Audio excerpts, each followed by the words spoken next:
여러분, 이런 말씀 많이 들었죠? 아는 것이 힘이다. 그래서 많이 공부도 하고 이렇게 지식을 쌓아가고 있습니다. 그런데 또 소크라테스가 그런 이야기도 했다고 그래요.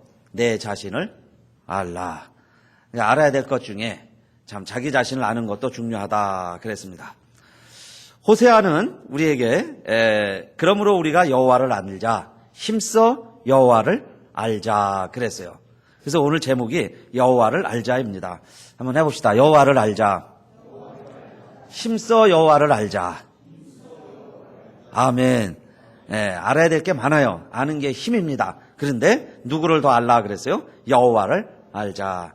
바울 사도는 빌립보서 3장 8절 이하에 내 주 그리스도 예수를 아는 지식이 가장 고상함을 인함이라 그랬어요. 사실 다른 것 아는 것은 배설물처럼 여기게 됐다 그랬습니다. 그래서 오늘 우리들도 여러분 아는 것이 힘이에요. 우리 자신도 알아야 되는데 특별히 여호와를 알 때에 내 자신도 알게 됩니다. 그리고 하나님이 우리를 이 땅에 살게 하시는 그 크신 뜻도 깨달아지게 되는데 하나님을 어떻게 알 수 있느냐? 첫째, 여러분이 존재가 필요한데 하나님은 우리가 연구하고 궁리하고 우리들끼리 협의한다고 해서 하나님이 그런 하나님이 되시는 게 아니고 하나님은 철저하게 우리에게 계시해 주는 만큼만 우리들이 아는 것을 기억하시기 바랍니다. 어느 만큼 알 수 있어요? 하나님이 자신을 우리에게 계시해 주는 것만큼 아는 거예요. 그러니까 오늘도 여러분 우리 이사야 말씀을 통해서 우리 하나님을 알아가려는 거예요.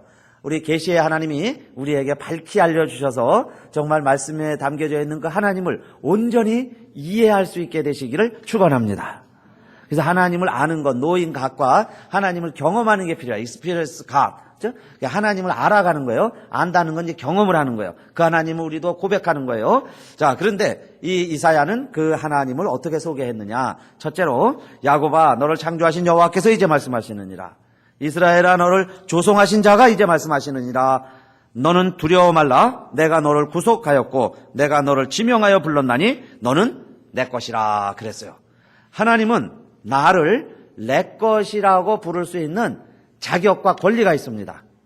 하나님이 왜 우리를 내 것이라고 하실 수 있느냐? 오늘 여기 이사야 43장 1절에만 봐도 몇 가지 이유가 나와요. 첫째는 하나님이 우리를 못하셨다고 그랬어요. 창조하신 분이니까. 또 그분은 우리를 조성하신 분이다 그랬어요. 그리고 그분은 우리를 구속하셨고 그랬습니다. 여기 구속이라는 말은 가알이라는 히브리어인데 이 가알이라는 말은 대가를 지불하였다 그런 뜻이에요. 돈 주고 샀다. 그러니까 이미 우리의 값을 하나님이 다 치르셨다는 거예요. 그러니 당연히 하나님은 내 것이다 라고 이야기할 수 있죠. 거기다가 한 걸음 더 나아가서 하나님이 내 이름을 불러서 나를 지명했다 그랬어요. 내 이름을 불러가면서 하나님이 나를 사주신 거예요. 그러니까 하나님은 하나님 편에서는 우리를 하나님의 것이라고 부를 수 있는 분이다 그 이야기죠. 그래서 하나님은 어떤 분이시냐? 여러분 나를 창조하시고 조성하시고 나를 구속하시고 내 이름을 불러서 나를 구원해서 하나님의 자녀 삼아주신 하나님인 것을 기억하시기 바랍니다. 그래서 그분은 우리를 내 것이라고 부를 수 있다 그 이야기예요. 자, 그런데 이 말씀을 이사야가 할 때는 여러분 이스라엘이 나라가 망하고 바벨론의 포로 생활할 때입니다. 나라도 잃었죠. 고향도 물론 잃었어요. 집과 일터를 잃었습니다. 가족을 잃었어요. 아내와 딸이 남의 집살이 합니다. 아버지와 아들이 남의 종살이해요. 한 가족이 함께 살지 못했을 거예요. 그렇게 뿔뿔이 흩어져 생활할 때에 이들의 자아상, 자기들의 자괴감. 여러분 이스라엘이 어떤 민족이에요? 하나님이 택한 백성이라는 그 선민의식, 우월감 하나를 가지고 살아왔는데 이제는 성전이 폐허가 되고 나라가 망하고 이 민족이 가족들이 뿔뿔이 흩어져서 애굽에서처럼 종살이하는 겁니다. 그러니까 이들 생각에 하나님이 우리를 버리셨나 보다. 우리의 재앙이 이렇게 크니 하나님은 우리와 이제는 상관이 없으신가 보다. 우리는 이 땅에서 이제는 고아하다. 이렇게 생각을 할 때예요. 그럴 때에 하나님이 이사야를 보내서 이 백성들에게 이 말씀을 선포하게 하셨는데 무슨 말씀이에요? 너는 내 것이다. 이스라엘아, 너희가 포로 생활해도 너희는 내 백성이다. 그 이야기예요.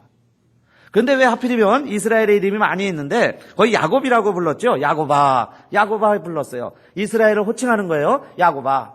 이 야곱은 속이는 자, 사기꾼 그런 뜻입니다. 아버지를 속이고 형을 속이고 자기 물질을 위해서 자기 욕심을 위해서 속이는 자였어요. 그런 야곱아 이렇게 불러준 거예요.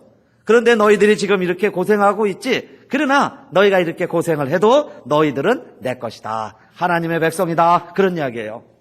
오늘 우리들도 여러분 우리 이민 생활하면서 미국에 와서 살면서 때로는 우리가 믿음 생활하고 하나님 열심히 섬겨보겠다고 하지만 때로는 야곱처럼 하나님을 속이면서 살 때가 많이 있습니다. 경건하게 사는 것 같지만은 말씀대로 사는 것 같지만은 내 이익을 위해서 하나님을 속이듯이 여러분 우리가 그렇게 살아가고 있는데 그래도 하나님은 이렇게 살아가는 나를 하나님이 뭐라고 그러시느냐? 너는 내 것이다. 그렇게 부르시는 줄 믿으시기 바랍니다. 내가 야곱일 때도 너를 창조하신 여호와께서 이제 말씀하시느냐 그랬고 그 뒤에 보면 이스라엘아 너를 조성하신 자가 이제 말씀하시느냐 그랬어요. 야곱의 이름이 이스라엘로 바뀐 거예요. 이스라엘로 바뀌어서 내가 열심히 해도 하나님이 나를 창조하시고 조성하셨지만 내가 야곱으로 살 때에도 하나님은 나를 창조하시고 조성하신 분이시고 심지어는 값까지 다 치러주신 분이니까 하나님 앞에서 뭐라고 그랬어요? 두려워 말라 그랬습니다. 두려워 말라. 오늘은 첫째로 그래서 하나님은 나의 창조주시고 조성하신 자시고 구원자세요. 그분이 나를 불러서 지명해서 하나님의 자녀 삼아 주셨으니까 그 하나님을 믿는다면 첫째 무엇하지 말아야 되겠어요? 두려워 말라 그랬습니다. 여러분 정말 하나님을 믿으시고 하나님 안에서 우리에게는 온갖 두려움이 있어요. 그 두려움들을 다 날려버리시기를 축원합니다. 그 하나님이 나를 불러주셨다는 거예요. 그러니 여러분 우리 마음 가운데 얼마나 큰 확신과 기쁨을 회복할 수 있을까요? 우리 사람은 누구나 다 두려움이 있습니다. 왜냐하면 두려움은 하나님을 떠난 존재에게 첫 번째로 임한 감정이에요. 죄 짓고 에덴 동산 쫓겨나서 사는 우리 인간들에게는 두려움이 본능적으로 있습니다. 마치 여러분 비유하자면은 요즘에 이제 우주 시대가 됐어요. 우주선 타고 달나라도 갈 수 있습니다. 근데요 값이 너무 비싸요. 비행기 값에 몇 배나 되려는지 모르겠어요. 근데 실제로 관광객을 모집을 합니다. 여러분이 돈 많으면요 한번 문의해 보세요. 얼마면 갈 수 있나? 그래갖고 예약하면 진짜 달나라 갈 수 있어요. 그런데 자, 이 달나라를 가는데 여러분 대기권 밖으로 나갔다고 칩시다. 그런데 이게 고장이 났어요. 비행기 고장 나듯이 고장도 날 수 있지 않겠어요? 그러면 그 무중력 상태 그 어마어마한 그 넓은 우주 가운데 이 내가 고아가 되는 겁니다. 우주 고아. 그런데 이게 고장이 났기 때문에 지구하고 연락도 안 돼요. 돌아갈 힘도 없어요. 자, 에너지도 다 떨어졌다고 칩시다. 돌아갈 길이 없는데 처음에는 우주선을 탔으니까 얼마나 기뻐요. 처음 비행기 탈 때처럼 신나고 기쁜데 또 보니까 자리도 편안하고 그 우주선 안에 먹을 게 다 준비되어 있습니다. 기온도 적당하고 일 안 해도 되고 그냥 먹고 자고 쉴만하고 살만해요. 그런데 어느 날 방송이 나오는데 우주선이 고장이 났습니다. 우리가 이게 언제 돌아갈지 모르는데 자 여러분들 마음 편안히 하시고 그냥 인조이 하시고 즐기십시오. 그러나 언제 우리가 지구로 돌아갈지는 모르겠습니다. 만약에 그런 방송이 나온다면은 여러분 어떻겠어요? 그때 사람들이 야 그래도 여기 내 자리가 있고 침대가 있고 먹을 것 즐비하고 야 일 안 해도 되고 그냥 펑펑 쉬어도 되니까 야 우주선 안에서 여기서 천년만년 살자. 그리고 참 내 마음 편안하다. 그럴 수 있는 사람이 누가 있겠어요? 그때부터 여러분 이게 어떻게 해야 돌아갈까? 그런 생각이 들지 않겠어요? 이게 어떻게 해야 내 땅에 돌아갈까? 여러분 지구에서 이 땅 밟고 산다는 게 얼마나 축복인지 몰라요. 한번 미아가 됐다고 생각해 보세요. 그런 사람들이 언제 내가 지구에 돌아가서 이 땅을 한번 밟아볼까? 얼마나 불안하겠어요. 다른 건 다 준비됐어도 마음이 불안한 거예요. 우리의 모습이 꼭 이와 같다는 거예요. 하나님을 떠난 우리 인간의 모습은 여러분 모든 것을 다 갖춘 것 같아도 주변에 아무리 사람이 많고 뭐 군중이 많고 왁자지껄 시끄러워 보여도 여러분 우리의 모습이 꼭 그와 같다는 거예요. 우리 상태가. 그러니까 그 먼 우주에 그 우주 공간에 나 혼자 덜렁 떨어진 거예요. 어디 갈 데도 없고 연락도 안 되고 마치 그렇게 살아가는 것 같습니다. 우리 또 미국까지 와서 사시는 분들은 그런 경험들 많이 있으시죠? 처음엔요, 한국하고 연락도 잘 되다가 이제 조금 지나면요, 자꾸 떨어져요. 미국에 덜썩 나 혼자 있는 것 같아요. 이제 저만 해도, 이번 내일 이제 많은 목사님들 오시는데 잘 섬기려고 그래요. 근데 제가 전도사 때, 부목사 때 했던 분들은 벌써 이제 다 돌아가셨어요. 그래서 이제는 어떻게 보면은 한국에 가도 갈 만한 교회가 별로 없어지는 거예요. 하나하나 점점 끈이 끊어져요. 그러면서 미국에 덜렁 있는데, 언젠가는 우주의 홍가는 나 혼자 남은 것처럼, 야, 이제는, 그죠? 가족들 다 미국에 와 있고, 어디 가서 인사할 때도 별로 없어지고, 그러니, 야, 이거 나 혼자 남았나? 막 그런 생각이 문득 들 때가 있습니다. 우리 엄태환 집사님, 뒷뜰에 우리 좀도둑이 들어가지고 마음고생을 많이 하셨어요. 그런데, 우리 바네사가 엄마랑 그 집사님이 통화하는 이야기를 듣고 이 딸내미가요 눈물을 흘리면서 그 전단지를 만들었어요. 그래가지고 집집마다 다니면서 다 이렇게 사람 만나서 전단지를 줬대요. 우리 집이 이렇게 도둑을 맞았는데 문단속 잘하세요. 응? 그런 조심하세요. 근데 이제 어느 집을 딱 갔는데 아버지하고 아들이 얘기하는 게 좀 이상해서 계속 이야기하니까 그 아들이 아마 그런 짓을 했나 봐요.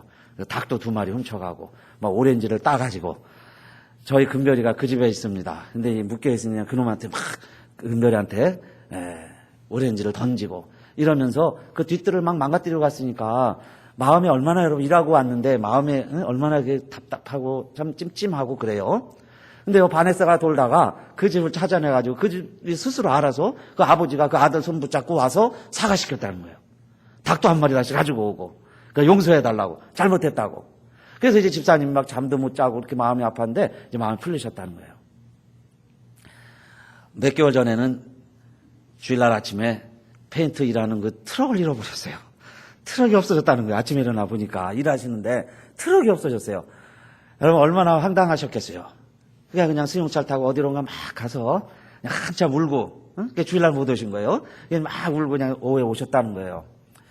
여러분 우리도 미국 살면서 참 어떤 때는 외롭고 힘들고 우리 남자들도요 정말 아무도 없는 데 가서 막 펑펑 울어보고 싶을 때가 있어요. 그죠?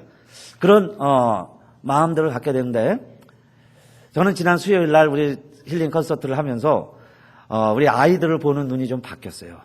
우리 조영석 전도사님 간증을 들으면서 그 아들도 우리 전도사님이 홀로 되시면서 애들을 10살 때 데리고 왔다고 그래요. 그러니까 학교에 가니까 처음에 얼마나 힘들었겠어요. 사춘기 때 자라가면서. 그러니까 막 그렇게 살다가 막 술 먹고 운전도 하고 그랬다고 그랬죠. 들어보니까. 새벽에 집에 오는데 아무도 없어요. 그러니까 눈물이 펑펑 나는 거예요. 그래서 미국 땅에 나 혼자 사는 것 같은 거예요. 아무도 나와 같이 있는 것 같지 않고. 그러니까 그냥 막 살 때는요. 한 번 더 뭐 음주운전해서 걸리는 게 아무 내 삶에 상관이 없어요. 이렇게 살든 저렇게 살든 그냥 막 살아가는 거예요. 그럼 무슨 내게 뭐 변화가 있어요? 하나 더 잘못되는 게 내 삶에 그렇게 큰 영향을 안 주니까 그냥 막 살아갔다는 거예요. 그런데 이제는 변화돼서 그 어머니의 기도와 정말 하나님이 하셔서 이제 찬양을 하면서 하나님 전하는 아들로 변화가 됐습니다. 여러분, 우리는 그 말이에요. 하나님을 떠나서 나만 보면 외로운 거예요. 힘든 거예요. 어차피 던져진 인생이에요. 우주에 던져지고 지구 땅에 던져지고요. 외국 땅에 던져져서 우리 스스로 살아갑니다. 그렇죠? 그래도 우리 1세대들은 그래도 억적 같아요. 어떻게든 살아보려고 그래요. 사실 우리 1.5세 우리 자녀들은 더 힘든 거예요. 그냥 따라왔다가 사니까 얼마나 더 힘들겠어요? 그러나 어렵고 힘들지라도 여러분 우리는 다 누구의 것이라는 거예요? 하나님의 것인 것을 기억하시기 바랍니다. 나 혼자 사는 게 아니에요. 하나님이 나를 사랑하셔서 나를 택하셔서 내 이름을 불러서 내 것이라고 불러주신 거야. 내 것. 그래서 우리가 이제는 누구의 딸이 됐어요? 우리 엄마 아빠도 계시지만은 이사야 오늘 본문 뒤 너무 길어서 다 안 읽었습니다. 43장 6절에 내가 북방에 이르기를 놓으라 남방하게 이르기를 구류하지 말라 내 아들들을 원방에서 이끌며 내 딸들을 땅끝에서 오게 하라 그랬어요. 우리가 다 누가 됐느냐? 하나님의 아들 하나님의 딸이 됐다고 이야기해요. 내 아들 딸들을 돌아오게 하라 그랬어요. 돌아오게 하라. 그들은 그냥 지은 자녀들이 아니에요. 물은 내 이름으로 일컫는 자 곧 내가 내 영광을 위하여 창조한 자를 오게 하라. 내가 그들을 지었고 내가 만들었느냐. 그래서 여러분 내가 나만 볼 때는 내가 누군지 몰라요. 그냥 하나님을 봐야 돼요. 하나님을 알아야 돼요. 하나님을 보니까 하나님이 나를 자녀 삼으셨다는 거예요. 그래서 여러분 내 목숨 내 마음대로 하면 안 돼요. 부모님이 계시면 부모님 계신 동안에는 여러분 인생도 포기해서도 안 돼요. 막 살아도 안 돼요. 정말 부모님 마음 아프지 않게 여러분 부모님 뜻대로 좀 살아가야 되지 않겠어요? 그런데 육신의 부모님도 우리가 그렇게 마음을 헤아려 드려야 되는데 하나님이 우리를 자녀 삼아 주셨으면 내 마음대로 해서는 안 된다 그 이야기예요. 생명도 여러분 건강도 젊음도 물질 자녀 다 마찬가지예요. 내 것이 아니라 누구의 것이에요? 하나님의 것이니까. 우리가 직장에서 일하면서도 어느 정도 매니저가 되면 뭐 재량권이 좀 있습니다. 그렇다고 그래서요 내 마음대로 하면 안 돼요. 내 마음대로 팔아버리고 내 마음대로 계약 끊어버리고 그러면 안 되죠. 회사에 방침이 있고 오너가 원하는 게 있을 거예요. 그 회장이 원하는 뜻이 있을 거예요. 그걸 맞춰서 내 재량권을 가지고 그의 사명을 감당해 갑니다. 그런데 하나님이 우리를 자녀라고 삼아주셨으니까 이제는 여러분 하나님 자녀인 줄 아시고 내 목숨이라고 그래서 내 삶이라고 그래서 내 마음대로도 살면 안 돼요. 한번 따라합시다. 너는 내 것이라. 다시 한번요. 너는 내 것이라. You are mine 그랬어요. 너는 내 것이다. 그러니 이제는 여러분 내가 하나님의 자녀다. 그 말씀을 우리 꼭 기억하시고 그 다음에 두 번째로 이 하나님은 나를 불러주셨을 뿐만 아니라 2절입니다. 또 한번 같이 읽어볼까요? 다 같이 시작. 내가 물 가운데로 지날 때에 내가 함께할 것이라. 강을 건널 때에 물이 너를 침몰치 못할 것이며 내가 불 가운데로 행할 때에 타지도 아니할 것이요 불꽃이 너를 사르지도 못하리니. 아멘. 두 번째는 뭐예요? 하나님이 나를 택해 주셔서 내가 예수 믿으면요 하나님의 자녀로 살아가면 그 다음부터 환난 풍파는 싹 없어지고 순풍에 돛 딴 듯이 막 하는 일마다 형통하고 사업도 잘 되고 가정도 잘 되고 막 장사도 잘 되고 그런 일만 있으면 얼마나 좋겠어요. 그러나 꼭 그렇게 되는 게 아니고 그 이야기예요. 꼭 그런 게 아니고 무엇도 있다는 거예요. 물 가운데로 지나가야 할 때도 있고 불 가운데로 지나가야 할 때도 있다 그 이야기입니다. 물과 불 사이로 막 지나다닐 때도 있다는 거예요. 그러나 두려워하지 말아라 그랬어요. 왜 우리는 물 속에 들어가도 불 속에 들어가도 이제는 두려워하지 아니하고 담대히 살아갈 수 있느냐? 하나님이 주신 두 번째 약속이 있습니다. 내가 어떤 하나님을 알면 그렇게 될 수 있어요. 우리 하나님은 어떤 하나님이시라는 거예요. 2절에 내가 물 가운데로 지날 때에 내가 함께 할 것이라 그랬어요. 함께 할 것이라. 너희들만 가라. 그리고 아버지는 뒤에 뒷짐지고 낮잠 주무시고 놀고 있는 게 아니에요. 같이 간다 이 말이에요. 우리 하나님이 같이 가주시겠다. 내가 함께 할 것이요 그랬어요. 우리 하나님은 우리와 함께 하시는 하나님이신 걸 믿으시기 바랍니다. 그러니까 여러분 두려워할 게 뭐 있어요. 아버지 와서 붙잡고 가면 어디든지 갈 수 있잖아요. 하나님이 나와 함께 해주신다니까 이제는 두려워하지 말아라 그 이야기예요. 두려워할 것 없다. 왜 하나님이 예수 그리스도를 이 땅에 보내주셨을까요? 보라 처녀가 잉태하여 아들을 낳을 것이요 그 이름을 임마누엘이라 하리라 그랬어요. 예수의 별명이 임마누엘입니다. 그런데 번역한즉 뭐예요? 임마누엘이 하나님이 우리와 함께 계시다 함이라 그랬어요. 임마누엘 하나님이 나와 함께 하시다. 그러니까 두려워할 게 없어요. 하나님은 우리와 함께 하시길 원하셔서 예수를 보내셨다는 거예요. 그런데 예수님이 공생애를 사시고 다시 십자가에서 죽으신 다음에 승천하셨을 때에 더 이상 우리와 함께 계시지를 아니합니다. 그럴 때 예수님이 우리에게 우리를 고아와 같이 내버려 두지 아니하시고 영원토록 너희와 함께 있게 하시리라 하시면서 우리가 약속하신 게 있어요. 누구를 보내주시겠다고 그랬어요? 성령님을 보내주시겠다. 그러면 성령님이 오시는 목적은 또 뭘까요? 성령님을 왜 하나님이 보내주신다는 거예요? 요한복음 14장 16절에 내가 아버지께 구하겠으니 그가 또 다른 보혜사를 너희에게 주사 영원토록 너희와 함께 있게 하시리니 그랬어요. 예수님이 육신을 가지고 있으면 모든 사람과 영원히 함께 있을 수 없습니다. 그 만나는 사람만 만날 수 있는 거예요. 그러나 영으로 성령님을 우리에게 보내주시면 누구든지 다 예수님 같이 있는 것처럼 하나님과 함께 있을 수 있는 방법이 뭐냐? 하나님이 이제는 영으로 오시는 거예요. 영으로.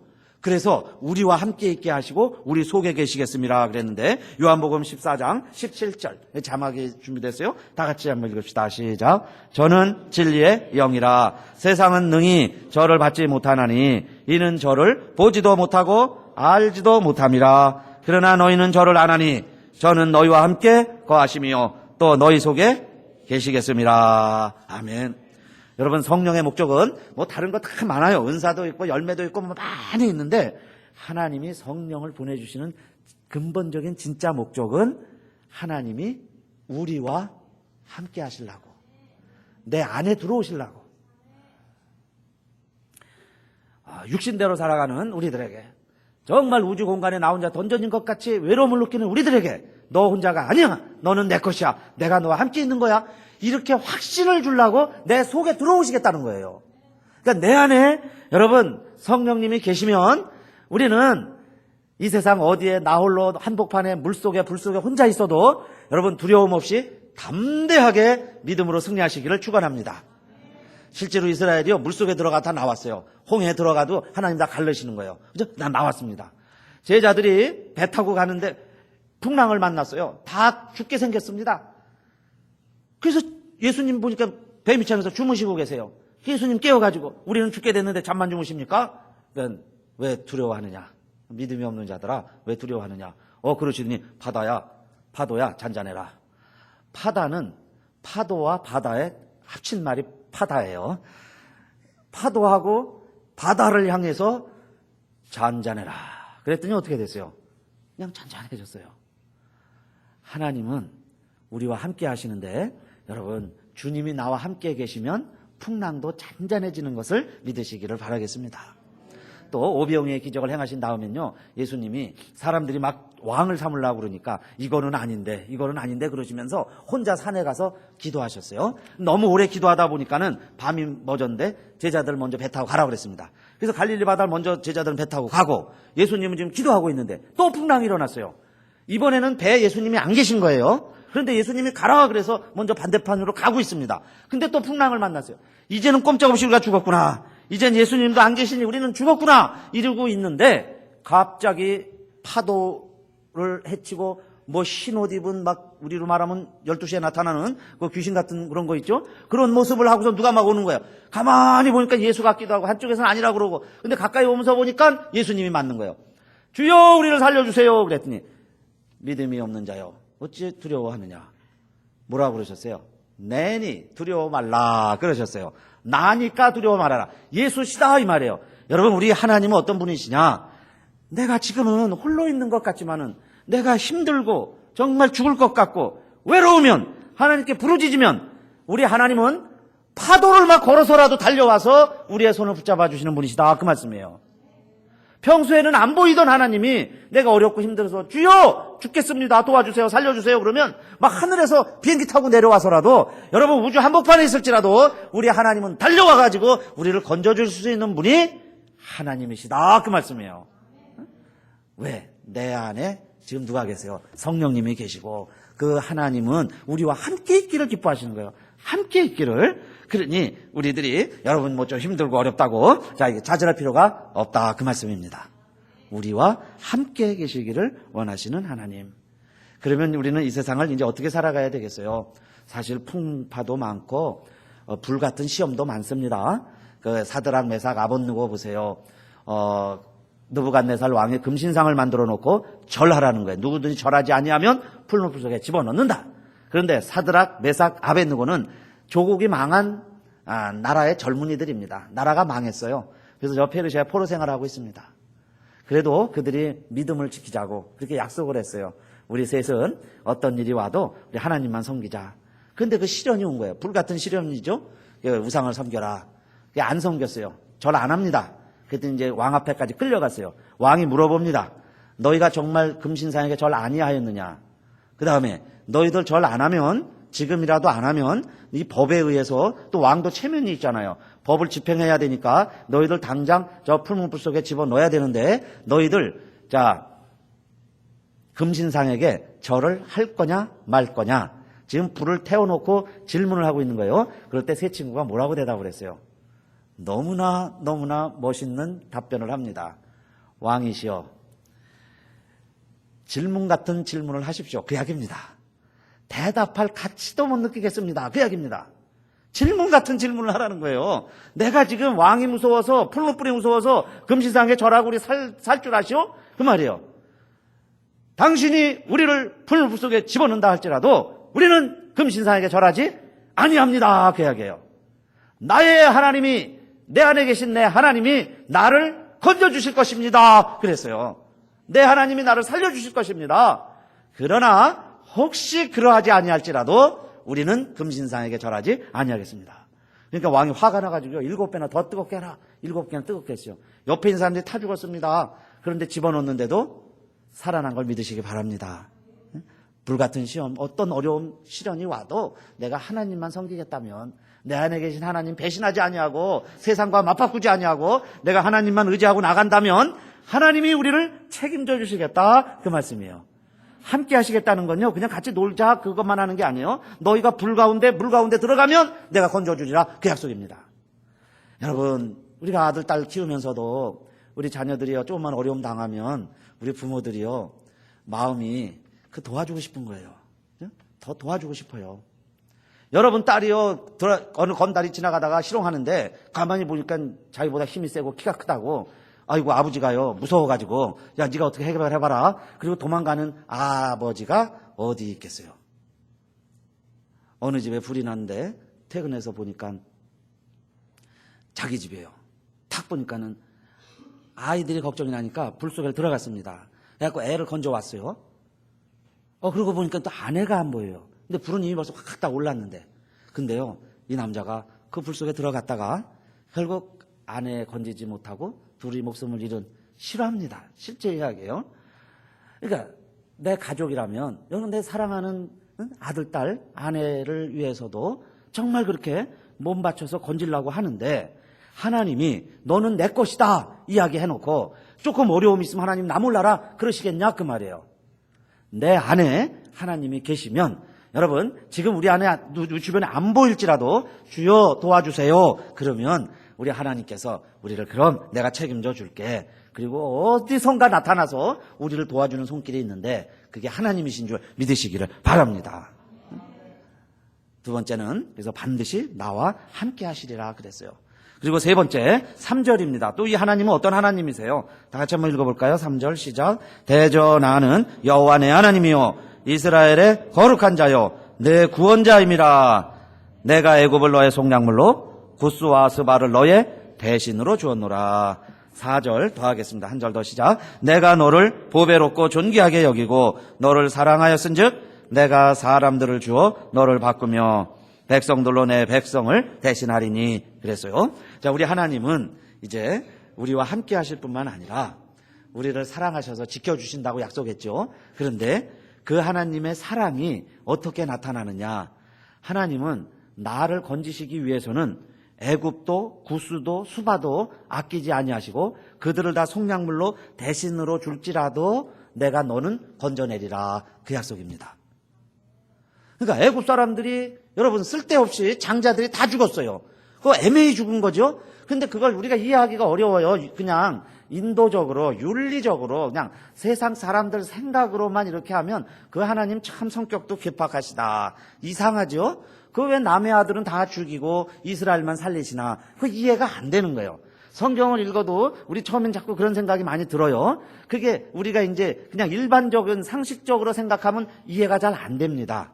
그런데 오늘 본문도 마찬가지예요. 내가 왜 애굽을 속량물로, 애굽을 죽여서라도, 랜섬이에요. 속죄, 보석금이죠. 이런 것으로 죽여서라도 그 말이에요. 포기해서라도 누구를 살리겠다는 거예요? 너를 그랬습니다. 너를 살리기 위해서 이들을 내가 다 대속물로 주리라 그랬어요. 하나님이 우리를 얼마나 사랑을 하시면, 여러분 결국 내 무엇을 대신하리니 그랬냐면 내 생명을 대신하리니 그랬어요. 나의 생명을, 내 생명을 지키시려고 하나님은 자 이제는 그 말이에요. 어떤 사람을 주어서라도 너를 바꾸며 어떤 백성들을 대신해서라도 내 생명을 내가 지켜주리라 그 이야기입니다. 근데 그 이유가 뭐냐? Because I love you 그랬어요. I will give people. 누구에게든지 나 모든 사람들 내가 너 사랑하니까 내 주변에 있는 것은 이제 다 아무것도 아니다 그 이야기예요. 여러분 가난한 청년이 점심 끼니도 제대로 못 사 먹는 사람이 어떤 여자에게 장미 100송이를 사서 보냈습니다. 그러면요 남들이 보면은 정신없다고 그래요. 미쳤다고 그럽니다. 그거 가지고 밥이나 사 먹지. 그런데 사랑하는 사람 입장에서 보면은 그게 이해가 되는 거예요. 그 사랑의 정도를 알 수 있어요. 하나님도 자 우리를 사랑하셨다고 그랬는데 그러면 그 사랑의 증거가 뭐냐 그 말이에요. 여러분 말로만 사랑한다 그러면 사랑이 될까요? 사랑에는 뭐가 따라야 돼요? 사랑의 수고와. 여러분 믿음에는 믿음이 있습니다 하면서 아무것도 안 하시면 안 돼요. 믿음엔 역사가 있어요. 믿음에 따르는 수고를 해야 돼요. 일을 해야 되는 거예요. 믿음의 역사. 내가 소망이 있는데 소망이 넘쳐요. 그러면 소망이 있는 사람은 뭘 할 줄 알아요? 인내하지 않는 사람이 무슨 소망이 있겠어요? 여러분 일하지 않는데 무슨 믿음이 소용이 있겠어요? 똑같아요.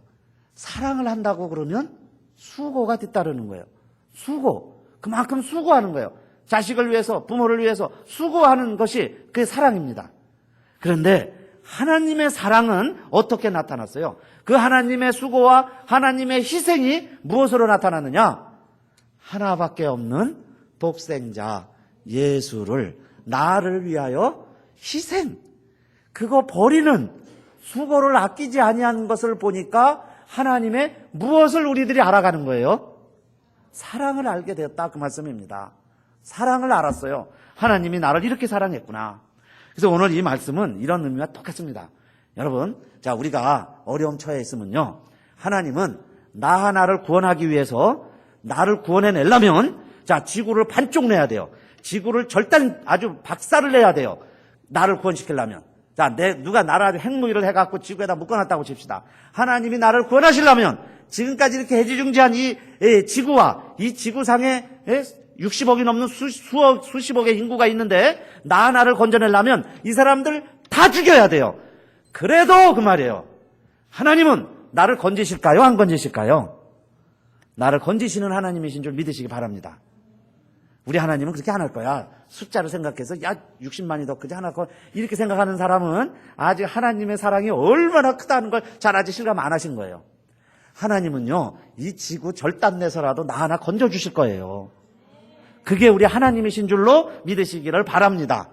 그게 내가 하나님의 은혜를 아는 거예요. 하나님의 사랑을 알았어요. 그렇죠? 그러면 이제부터는 우리들도 그 사랑을 따라서 살아가는 거예요. 그러나 여러분 사랑합시다. 사랑해. 뭐 원수 사랑해라. 부모 긍정해라. 이러는 건요 또 율법이에요. 절대로 여러분 사랑해라 그러지 마세요. 또 보세요. 조금 지나면 사랑해보면 사람들이 다 시인이 됩니다. 그래가지고요 연애하는 사람들 보세요. 꼭 편지를 많이 쓰는데 그때 이제 뭐라 그러냐면 인생은 아름답다. 뭐 사랑은 아름답다. 그렇게 막 나오죠. 그런 사람들은 뭘 경험한 거예요? 사랑이 뭐라는 걸 아는 거예요. 그냥 철학 정도 이제 깨달은 거예요. 그러나 우리가 아는 하나님의 사랑은 여러분 이렇게 말할 때 그건 은혜예요. 하나님이 내가 죽어야 되는데 자기 아들을 대신 죽게 하고 나를 아들로 삼아서 나를 아들로 호족에 입적을 해 주었으니까 나는 이제 그 집의 아들로 살듯이 나는 하나님을 위하여 살아가겠습니다. 내 힘이 얼마가 됐던지 아버지가 만족을 하던 만족을 못 하시던 나는 이제 그 아버지의 아들로서 그 아버지와 함께 살겠습니다. 그리고 내가 할 수만 있다면 그 아버지의 소원도 이뤄드리는 일에 내가 힘쓰면서 살아가겠습니다. 그렇게 말하면 이 사람의 사랑은 뭐가 되는 거예요? 은혜가 되는 걸 믿으시기 바랍니다. 그걸 은혜라 그러는 거예요. 은혜. 여러분 우리 오디비 그 아워 데일리 브레드 읽어보면 거기에 이런 구절이 있었어요. A salvation Christ offers is not a reward for effort, but a gift to all. Put their faith in Him. 그런 구절이 있습니다. 그래서 여기 너무 좋아갖고 저도 이렇게 막 줄을 쳐놓고 그랬어요. 셀베이션은 여러분, 리워드가 아니에요. 우리 졸업식 하다 보면 자녀들 상 받죠? 공부 잘했다고 상 받는데, 그 노력한 거에 대한 리워드, 보상이 아니고, 그냥 기프트랍니다. 기프트. 구원은. 그죠? 누구에게 주시는 거예요? 그를 믿는 자에게. 예수 믿는 사람들에게. 내 안에 하나님이 계시면, 성령님이 계시면, 나에게 거저 주어지는 게 구원이에요. 그 구원을 아는 것이 은혜예요. 그죠? 은혜. 하나님의 은혜를 아니까. 그 다음엔요, 여러분, 어디에 가서도, 여러분, 이제 외로울 필요가 없어요. 두려워할 필요가 없어요. 겁먹을 필요가 없어요. 강하고 담대하게 여호수아처럼 살아가시고, 나를 사랑하는 주님이 나를 위해서라면, 이제 하나님이 우리에게 주실 게 없을까요? 있을까요? 질문이 좀 이상해졌는데. 하나님이 나를 사랑하신다는 것을 알았다면, 내가 이 세상 살아가는 동안에 부족한 것이 있으면, 하나님 앞에 기도하면 하나님이 주실까요? 안 주실까요? 주신다 그 얘기예요. 아들을 아끼지 아니하시고 우리를 위하여 내어주시니가 그 아들과 함께 우리에게 모든 것을 은사로 주시지 아니하겠느냐 그러셨어요. 자, 이제는 주님이 내 안에 계시니까, 성령이 내 안에 계시니까, 자, 우리의 신분이 바뀌었습니다. 그래서 하나님을 이제는 아저씨라고 안 불러요. 하나님을 다 누구라고 부릅니까? 아버지라 부르짖느니라 그랬어요. 내가 아버지라고 부르는데 아버지가 너는 내 자식 아니야. 그러면 또 안 되잖아요. 내가 아버지 부르니까 하나님도 로마서 8장 16절 성령이 친히 우리 영으로 더불어 우리가 하나님의 자녀인 것을 증거하시나니. 내가요 빛에 거하고 죄 안 짓고 뭐 좀 착하게 산다고 너는 하나님의 자녀야 이렇게 인정하시는 게 아니라 내 안에 계신 성령이 너는 하나님의 자녀야 라고 우리 아버지와 함께 나를 인정하신다는 거예요. 그러니까 DNA 검사를 해보니까 아들이더라 그 이야기입니다. 그 DNA가 뭐예요? 내 안에 성령이 거하신 거예요. 더 놀라운 사실은 내 안에 그러면 성령이 계시면 자녀이면 또한 후사 곧 하나님의 후사요 그리스도와 함께한 후사니 그랬습니다. 내게 성령이 계시면 이제는 우리가 후사가 된 거예요. 무엇을 이어받을 후사라는 거예요? 하나님의 나라를 이어받을 후사다. 하나님 나라에 들어갈 하나님의 자녀다 그 이야기예요. 하나님의 자녀다. 나하고 안 닮았어도 여러분 하나님의 자식 아들이면 아들인 것처럼 내 삶과 상관없이 그 이야기예요. 그러나 우리는 은혜로 겁니다. 율법으로 지켜가려고 하면 안 되던 것이 사랑을 받고 사랑을 입고 은혜로 행하려고 하니까 되어져 가는 거예요. 오늘도 여러분 그런 하나님을 아시고 그런 하나님의 자녀로 살아가시기를 주님의 이름으로 축원드립니다.